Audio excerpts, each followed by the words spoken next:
अस्सलाम वालेकुम स्टूडेंट्स, उम्मीद है आप लोग बिल्कुल खैरियत से होंगे और अपनी स्टडीज़ पर बहुत अच्छे तरीके से ध्यान दे रहे होंगे। आज हम लोगों के पास टॉपिक है हम लोगों का फ्यूचर परफेक्ट टेंस। फ्यूचर मतलब आने वाला वक्त और परफेक्ट मतलब मुकम्मल हो चुके हुए काम, मतलब मुस्तकबिल में ऐसे काम जो मुकम्मल हो चुके हुए हैं। अब इस तरह के सेंटेंसेस को हम उर्दू से इंग्लिश में कैसे ट्रांसलेट करेंगे? यकीनन हमें सबसे पहले इसकी उर्दू में पहचान चाहिए, वो हमारे पास होगी तो हम इसको इंग्लिश में ट्रांसलेट कर सकेंगे। तो हमारे पास इसकी सबसे पहले जो है वो पहचान आती है, चूंकि परफेक्ट है तो चूंकि फ्यूचर है होगा, चूंकि होगी, चूंकि होंगे वगैरह। सबसे पहले तो ये इसकी पहचान है जो हमें उर्दू के सेंटेंसेस में मिलेगी। जब भी हमें एग्जाम्स में सेंटेंसेस आते हैं उर्दू से इंग्लिश ट्रांसलेशन के लिए, तो हमें उसकी पहचान जो है वो पता होनी चाहिए। पहचान मालूम होगी तो फिर उस पहचान के मुताबिक हम वो टेंस आइडेंटिफाई करेंगे और उसको हम उसी के तरीके के मुताबिक ट्रांसलेट करेंगे। तो इसके मेथड में सबसे पहले हमारे पास आते हैं पॉजिटिव सेंटेंसेस।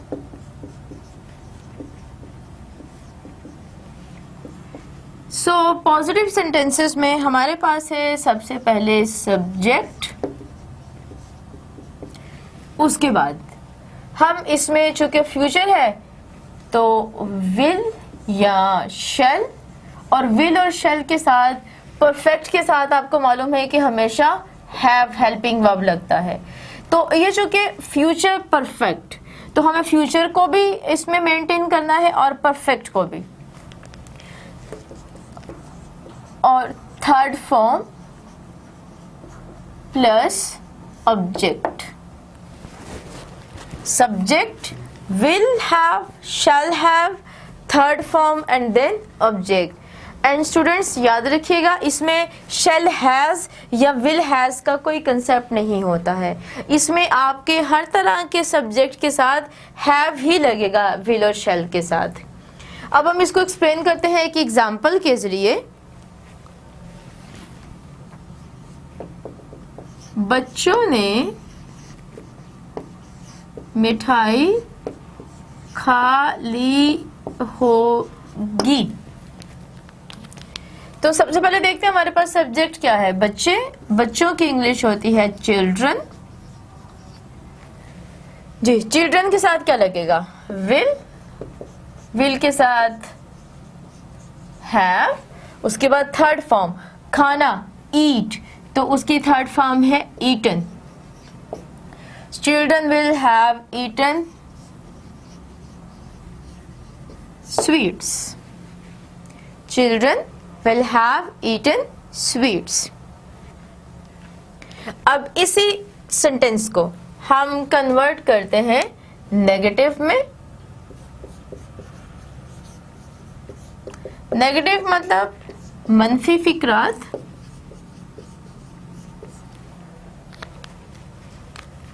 इसमें देखिए सबसे पहले है सब्जेक्ट, फिर है हमारे पास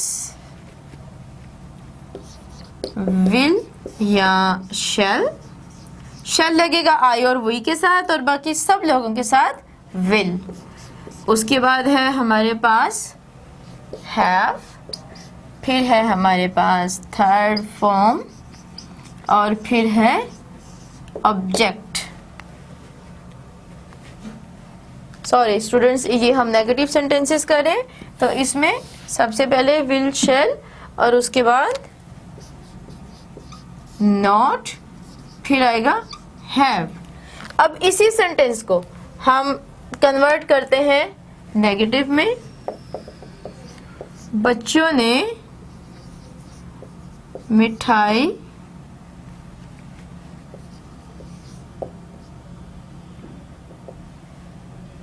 बच्चे मिठाई नहीं खा चुके होंगे। ये मनफी में कुछ इस तरीके से बदलेगा, बच्चे मिठाई नहीं खा चुके होंगे। Children will not have eaten sweets. Children will not have eaten sweets. अब हम देखते हैं स्टूडेंट्स इसके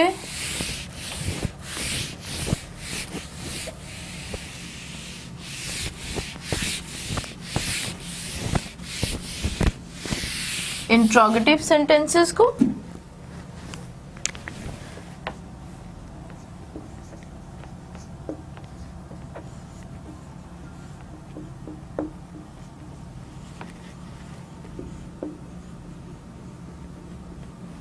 सवालिया फिक्रात इनको कैसे करेंगे? इनके लिए हम विल या शैल जो है वो हम शुरू में ले जाते हैं, फिर हम सब्जेक्ट विल शैल सब्जेक्ट, उसके बाद हैव, फिर हम यूज करेंगे थर्ड फॉर्म और उसके बाद हम लगाएंगे ऑब्जेक्ट और उसके बाद सवालिया निशान।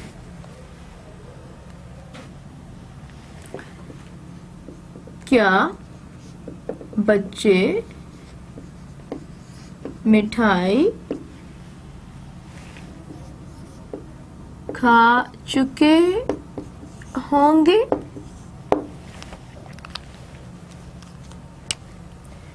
जी, सबसे पहले आ जाएगा हमारा विल, उसके बाद है सब्जेक्ट है चिल्ड्रन, विल चिल्ड्रन, उसके बाद है हैव, विल चिल्ड्रन हैव, फिर है तीसरी फॉर्म ईटन और फिर बच्चों ने खाई मिठाई, हैव ईटन स्वीट्स। अब इसी को अगर हम कन्वर्ट करते हैं नेगेटिव इंट्रोगेटिव सेंटेंसेस, सवालिया मनफी फिक्रात। तो स्टूडेंट्स इसके लिए भी हम क्या करेंगे, हम विल और शैल को शुरू में ले आएंगे, फिर हम सब्जेक्ट को ट्रांसलेट करेंगे, फिर हम नॉट लगाएंगे, नॉट के बाद हैव लगाएंगे, हैव के बाद थर्ड फॉर्म लगाएंगे और उसके बाद ऑब्जेक्ट लगाएंगे और उसके बाद सवालिया निशान।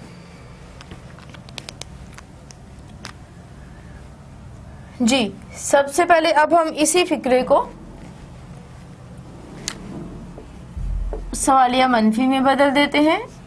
क्या बच्चे मिठाई नहीं खा चुके होंगे?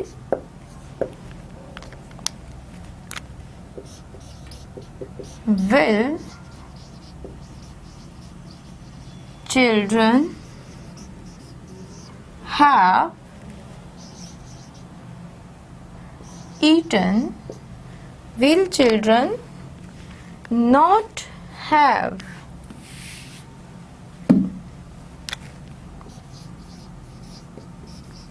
Not have eaten sweets. So students ये था इसका नेगेटिव इंट्रोगेटिव सेंटेंसेस। और इस टेंस को ट्रांसलेट करते हुए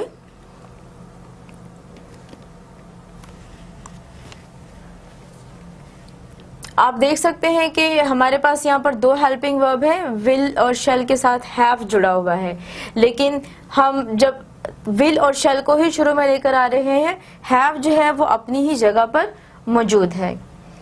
सो स्टूडेंट्स अभी हम लोगों ने तीनों परफेक्ट टेंसेस जो हैं उनको सीखा, present perfect, past perfect and future perfect. तो अभी हम इन टेंसेस को याद रखने के लिए एक शॉर्ट की लेते हैं जिसमें हम देखेंगे कि इस टेंस को हम किस तरीके से याद रख सकते हैं एक शॉर्ट फॉर्म में।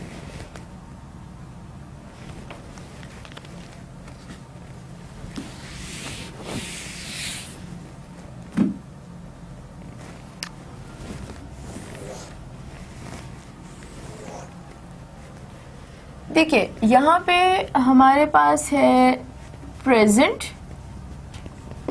यहाँ पर है पास्ट, यहाँ पर है फ्यूचर, और तीनों के साथ एक वर्ड कॉमन जुड़ा हुआ है और वो है